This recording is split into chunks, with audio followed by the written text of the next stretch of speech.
നല്ല രുചിയിൽ എളുപ്പത്തിൽ കോവയ്ക്ക തോരൻ എങ്ങനെയാണ് തയ്യാറാക്കുന്നതെന്ന് നോക്കാം. ഉണ്ടാക്കാൻ വേണ്ടിയിട്ട് വളരെ സിമ്പിളാണ്. അധികം സാധനങ്ങളൊന്നും ഇതിലേക്ക് വേണ്ട ആവശ്യമില്ല. ഞാനിവിടെ രണ്ടാൾക്കുള്ള തോരനാണ് വെക്കാൻ പോകുന്നത്. അത്യാവശ്യം വലിയ കോവയ്ക്കാണ് ഇത്. കടയിൽ നിന്ന് വാങ്ങിച്ചതാണ്. നടുകെ കീറി ചെറുതാക്കി അരിഞ്ഞു കൊടുക്കുന്നുണ്ട് കേട്ടോ. ഇനി ഒരു അരക്കഷ്ണം സവോള കൂടി എടുക്കുന്നുണ്ട്. അതും ചെറുതാക്കി അരിഞ്ഞു കൊടുക്കുന്നുണ്ട്.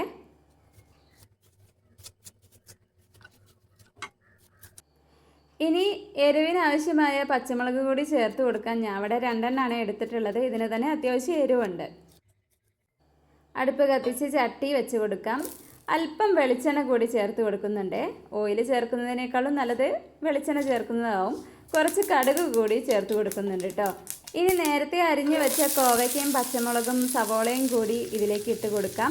ഒരല്ലി കറിവേപ്പില കൂടി ഇട്ട് കൊടുക്കുന്നുണ്ട്. ശേഷം ആവശ്യത്തിന് ഉപ്പ് കൂടി ചേർത്ത് കൊടുക്കുന്നുണ്ട്.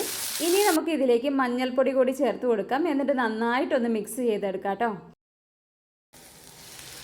ഇനി തോരൻ വേവാൻ ആവശ്യമായ അല്പം വെള്ളം കൂടി ചേർത്ത് കൊടുക്കാം. എന്നിട്ട് നന്നായി ഒന്ന് മിക്സ് ചെയ്ത് കൊടുത്തിട്ട് അടച്ച് വെക്കാം കേട്ടോ.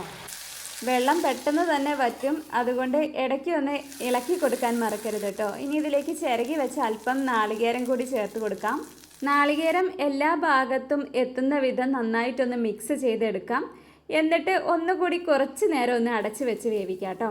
ഏകദേശം 1-2 മിനിറ്റ് മതി. അപ്പോഴേക്കും നമ്മുടെ കോവയ്ക്ക തോരൻ റെഡി ആയിട്ടുണ്ടാവും. വളരെ ഈസി ആയിട്ട് നമുക്ക് തയ്യാറാക്കി എടുക്കാൻ പറ്റുന്ന റെസിപ്പിയാണ്. ഇഷ്ടപ്പെട്ടാൽ ലൈക്ക് ചെയ്യാനും സബ്സ്ക്രൈബ് ചെയ്യാനും മറക്കരുതേ.